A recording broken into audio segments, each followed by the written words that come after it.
Hey everybody, Economic Ninja here. I hope you're doing well. I'm doing great. If you can't tell by what's behind me, we're going to talk about silver today. And what I am really excited about, I just got to meet, literally 5 minutes ago, Keith Neumeyer from First Majestic Silver. Keith, how are you doing? Well, it's great to see you for the first time, Ninja.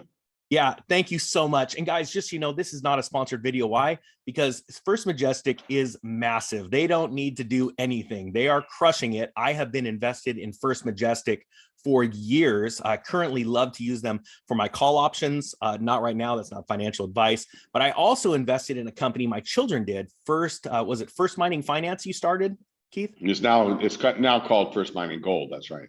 Yeah, and sorry, this is not a plug for your company. He did not ask me to do this, but I want to tell you guys, I have been invested in Keith's companies for years. And the reason why is I have called him before to my friends and family, the OG of mining CEOs, because he came out years ago with a famous idea. And it didn't get a lot of play amongst other mining companies, but that was, hey, let's try and do something about the manipulation on the markets. Let's start to hold back a little bit of inventory. Can you touch on that decision that you did so long ago? Well, as a trader, for the banks, in the 80s, and that's where my career started. I was on the floor of the stock exchange, and I traded equities, arbitraged equities between Vancouver, Montreal, Toronto, and NASDAQ. And, I did that for 6 years, and it was quite, good learning experience. But I really got a flavor, for how markets actually work. And I don't know of another mining executive that has that same experience. Most are either engineers or geologists, and they just came into the industry in a different way. So, I just have this kind of tendency to really look at the markets. And when I see these big aberrations in the silver price, we don't see it every week, thank goodness, but we see these times where the silver price can be down 20% in a pretty short period of time. And not only is it frustrating for me, and I feel impelled to try to go in there and do something about it, I'm also trying to make a profit for First Majestic. So I've got those two kind of reasons when I do such things, and I'll do it again. I'm actually, with this latest price action that we're currently seeing, I'm actually, this morning, was thinking about potentially doing something. I haven't done anything yet, but it's getting to another one of those points where you just have to shake your head and say, like, who's in the market, playing around like this? Yeah. Well, that's a great segue into what we want to talk about today. The Dixie is exploding. And guys, I want to get this interview out immediately right after me and Keith finish, because I think it's very important. The Dixie just hit a 1 year, actually 1.5 year high, and it blew through a resistance point. And, consequently, we see silver and gold weaker, although we see a lot of things weaker because people are moving into the dollar for that trade. So, Keith, on the heels of this, couple last day move in the Dixie, the dollar index, what do you think? What are you seeing as an investor? Because we want to talk about dry powder and what to do with it. Yeah, look, we're in an environment where there's a perceived interest rate hikes that are going to be coming, and I don't believe they're going to be much, but nevertheless, the market has to try to price this stuff in, right? So and all the machines, the 6,000 financial institutions on the planet who all use the same computer machines and use all the same algorithms. They type in whatever numbers they type into the algos, and the algos go crazy. And 90% of the stuff we see is all computer driven, and all the computers are doing the same thing. So it's logical to assume that if your currency, if your government is going to start paying a higher interest rate on their bonds, then the currency must be worth more. Yep. That's just basic, economics. The common logic, yeah. Yeah. So that's what it is. It's nothing, simpler than that, and or it's just that simple. I mean, but of course, what then happens, and then the interesting thing, gold's holding up pretty good. I know gold's gone down a little bit over the last couple of days, but it's still not too bad. It's been kind of caught in this trading range, 1780 to 1850 for over a year now. Yeah, and I think that's extremely positive. So despite the fact there's this perception out there that, interest rates are going to be going up, and there's still this, there is an underlying belief among the very sophisticated investors that the Fed is going to fail, and that's why the markets are doing what they're doing, and I think that's why gold's holding up. I'm glad you brought that up. So right now, as of the recording of this, silver's down the 22 range, sitting about -2%. Gold, like Keith says, is sitting in the 1785 range, barely down today on a percentage basis. And he's right. When interest rates go up, the perceived value is the value is now in that currency because it's going to be able to pay out some type of yield. But check this out. Back in 2015 to 2018, the Fed did do a rate rising campaign going from 0.25% to 2.5%. And in that amount of time, just to go over a couple numbers, the NIFSI was up 36%, S&P 25%, gold was up 19%, and copper was up 29%. And during that time, the dollar actually fell 2.5%. So Keith, like you were saying, in the beginning, there's that perceived, okay, there's value, so everything drops. But in reality, when reality hits and we start raising interest rates, I think investors start cluing in on going, you know what, I think this may not be good, right? Because we all have our theories. Can the Fed really pull off a rate hike, a sizable one, get to 2% with all this debt they've just essentially built out of nothing? Well, when you look at, they talk about these 4 rate hikes that are going to happen in 2022, and they're a 1/4 point each. Yep. So they're only talking about going from 0 to 1. There's no talk about them to go to 2. They go to 2, then the world collapses among it, on its debt. So that's not going to happen. And quite honestly, I don't even think they're going to go to 4 anyways. Yeah, I'm sure the March one they'll do. Yeah, I think that's because just to so they're not embarrassed. Save face. But then they're going to really look at what's going to happen after that. And I wouldn't be surprised if we see a market crash. Yeah. I've said before that, this looks to me like 2000 all over again. Yes. I was involved I wasn't running a company at that time. I just left the copper company that I'd formed back in 92. I left that company in 2000. So I was kind of just dabbling around for a couple of years, more or less in semi-retirement. So I was trading some of these high-flying NASDAQ stocks and, making a little bit of money, losing money, and ended up losing a lot of money. The crash happened in March of 2000, and over the next 3 years, the NASDAQ dropped 80%. And that was, gold was $250, silver was $5, and that was the beginning of the resource bull market, which went on for 10 years. And I think we have a lookalike situation right now. Yeah, and to say look like, that's almost an understatement, because compared to the amount of debt, when the Fed raised their rates from 1/4 point to 2.5, by December of 2018, everything started unraveling. And that was the shortest period in history that the Fed went from a raising standpoint to literally dropping of the Fed funds rate. So now with the amount of debt that's been made just in the last 2 years, I agree with you. I'm glad you said the 1%. They can't even get to 1% without failing, let alone 2% this time, simply because of the amount of debt literally in the system right now. Let me change course if it's okay with you. And let's talk, the big topic has been supply chain issues and supply chain crunch. What are you seeing right now running literally one of the largest on a producing side, primary silver mines on earth? What are you seeing as far as issues with supply chain? Well, it's getting equipment from a lot of equipment gets manufactured in China, and even the European companies that we deal with, Autotex and Sandvix, they have manufacturing facilities in China. It's just a fact. And we have stuff on ships right now that we're waiting for parts, for big heavy equipment that we've ordered, a year and a half ago. And and we're getting pieces of this equipment. Every ship that arrives, it was all supposed to be on one ship, and it's coming on, a half a dozen ships. And rather than us getting stuff in 6 to 10 months, we're getting, we still, 18 months in, and we're still not got the entire pieces of machinery, and we have to assemble it, of course, as it arrives in Mexico, which in itself is a challenge. So, anyways, it has affected us for sure. We have seen cost inflation as well. A lot of it's chemical price related, because of the oil move. A lot of chemicals are derivatives of the oil sector, ammonia, cyanide, things like that, lubricants.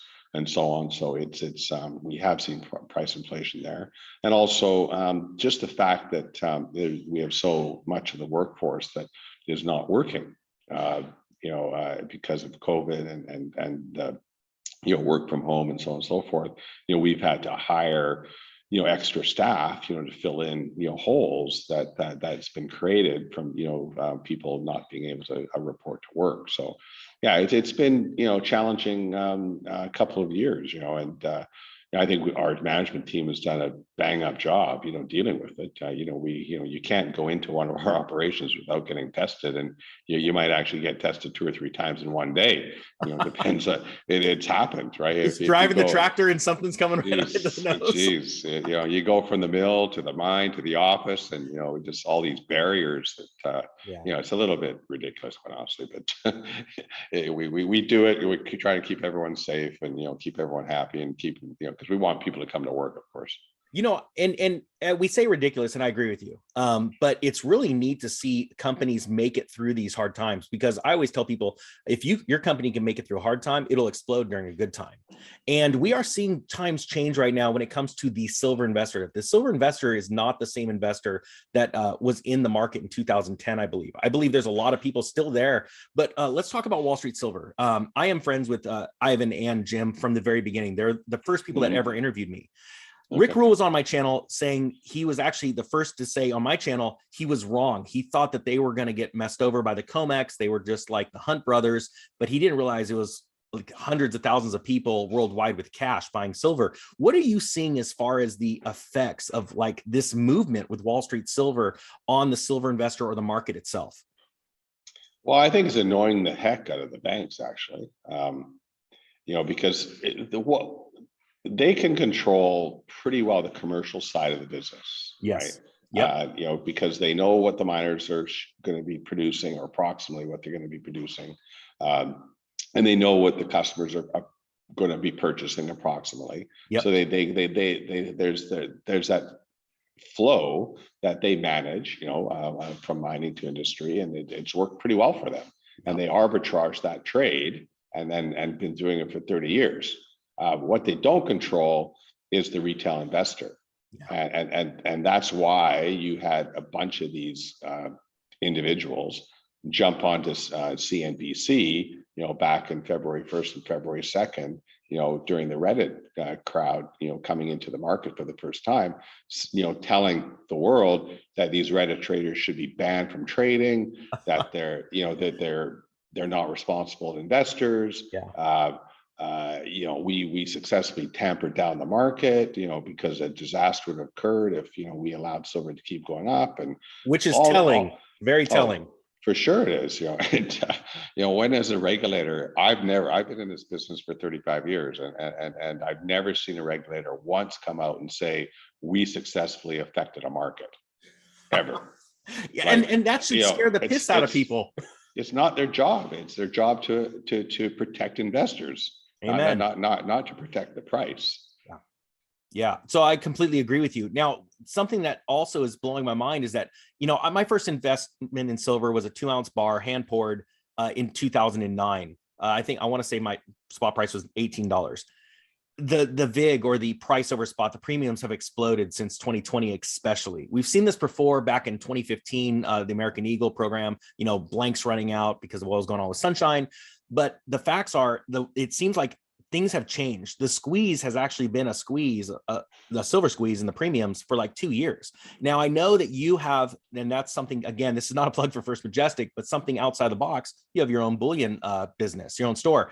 When the first squeeze happened in 2020, I actually 2021, I went to my subscribers and said, hey guys, there's no silver anywhere, but at least there's some over here at First Majestic. And I literally watched that price over spot just go up, up, up, because you guys got hammered with sales. And so I like that about your company. But what kind of feedback are you getting from retail investors about the sustained price increase for physical precious metals in your hands? The problem is the mints can't produce any more product. Yep. And then that's really what the issue is. The NWT, Northwest Territory Mint, out of Reno, Nevada, went bankrupt a couple of years ago, and then Republic out of Miami went bankrupt a couple of years as well as Go. So, these are two pretty big operations, and now we're left with, a handful of small players. The two biggest players are really Sunshine and Scottsdale, and they just can't produce the product. We send a dory bar to Sunshine, and we wait literally 8 to 10 months for that product to come back to us in a retail form. And Wow. Scottsdale's a little faster than that, but and they just the silver just sits there on the floor waiting to get produced, and so we have to keep those premiums there just to pay for all that risk. Yeah. When Republic went bankrupt, for example, we had $8 million worth of silver sitting on their floor, and the banks come in and took it, saying it was their silver, and we're saying, what the hell? This is our silver, and they said sorry, and they took it. So of course we're in a lawsuit now to try to get that money back, as well as Tiffany, as well as Coeur d'Alene. There's a whole group of people that were put into the same situation. Wow. When NWT went bankrupt, same thing. Fortunately, we only had about 500,000 ounces of silver on the floor when they went bankrupt, but others, I'm not going to name names, but there's a few other mining companies that had a substantial amount of silver sitting there, and all that money's gone. So yeah, so there's, we're, I've said also a dozen times that, we need to own our own mint. Yeah. Because if we had our own mint, then we could produce much more product, and we could actually increase the percentage of sales that go to the end consumer versus having to deal through the banks. Yeah, I've been up to Sunshine before, and I know they're not the only game in town. There's bigger operations, but how much would it cost, do you think, to spin up a mint like the size of Sunshine? Well, Sunshine's got two mints. They've got the one in Coeur d'Alene, which is probably the one you saw. Yes. Their new one is in just outside of Vegas. I forget that town. Henderson. Henderson. Yep. Yeah, in Henderson. I think it's completed now. Okay. And apparently I've not seen it, but apparently it's larger. But it's not so much the equipment. You can go buy. This equipment's made out of Germany in most cases. It's pretty easy to find, easy to buy. The problem is the talent. Right. Gotcha. And that's what makes one mint better than the other mint. It's actually the people that are doing the work, the experience behind actually creating a very nice product. And it's hard to find those people. It's almost like a black box. You can build the building, you can put all the machinery in the building, then you got to fill it with people that are actually doing it. It's not that simple. Yeah, it's from my perspective, it's just easier to buy one currently running and then go from there. Well, hey, everybody, you heard it. If you got a mint for sale, let's let Keith know, because I'd like to see the same kind of management you've got going for your companies running a mint, to be honest with you. That'd be awesome. Yeah. Have a lot of fun with it. Well, hey, in closing, I'd love to close with whatever you feel is the most important thing on your mind right now. It could have anything to do with markets, silver, investing, life. I think that's really important to get out right now. Yeah, well, look, people, the mining sector is an extremely volatile sector. It comes and goes, and it goes through these huge rallies and these huge drops, and it's got to be one of the most frustrating sectors to invest in. But it's also extremely rewarding. But you have to be patient, and you have to buy companies that are run by good management teams. Yeah. And this is one of the pieces of advice that I always give people, saying, because a lot of people out there are promoting this and that and everything else, and it's normal, it's human nature, but it's up to you. It's your money, so go to the financial statements, go to the website, go to their filings on Edgar or CEDAR, and read through them and see who these people are. How much stock does the CEO own? How much stock does the board of directors own? What's their vested interest? What have they done in the past? Have they created billion-dollar companies previously, and so on and so forth? And you have your kind of then once you get through that, you got to look at the asset. And I know most people aren't geologists, but you could kind of read up on it and try to figure it out. But just be careful with which companies you invest in, and be prepared to be wrong at the beginning. Don't get scared out. Like First Mining is a perfect example. You brought First Mining out. I put that company together in 2015 because, I felt that the gold sector was just so far underwater. And when I put First Quantum together in 92 to 94, and First Majestic together between 2002 and 2003, it was the same types of market. It was the mining sector was extremely hated.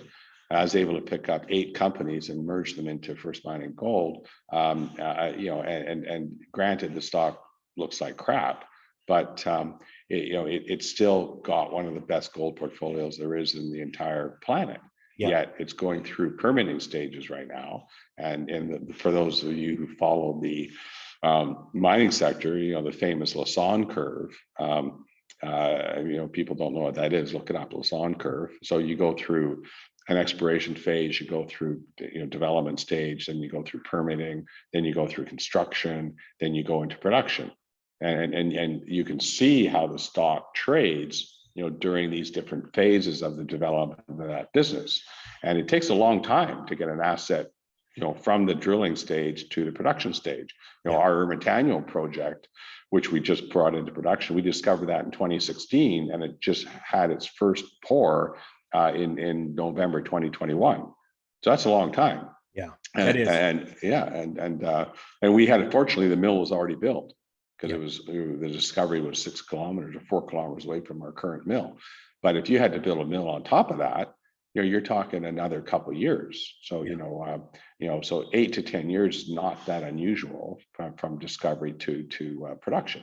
So in the case of First Mining Gold, they're going through that very difficult permitting stage, and that permitting stage can take 2-3 years, and it's boring as hell, and investors get distracted and go do something else. They paid 50 cents for their stock and they sell it at 30 cents just out of frustration. And it's really unfortunate that people do that, and that's what happens in the mining sector. And that's why I think the sector's got a little bit of a bad rap, because people actually don't really understand it well enough to really invest in it. Yeah, true. And we're talking about a much bigger cycle. We're talking about a commodity cycle bull run because of what's going on with debt and the markets currently. So my children are still up 80% on that stock, so they're happy. So we've been around for a while. So no, I really appreciate you coming on. I really thank you, because again, everybody, this isn't a mining company plug. This is not, I'm not joking. Like, I've been invested in Keith's companies for years, and I really do appreciate his leadership style. So thank you so much, Keith. Well, it's great meeting you, Ninja, and hopefully we can do it again sometime. Right on, guys. Well, with that being said, the Economic Ninja is out.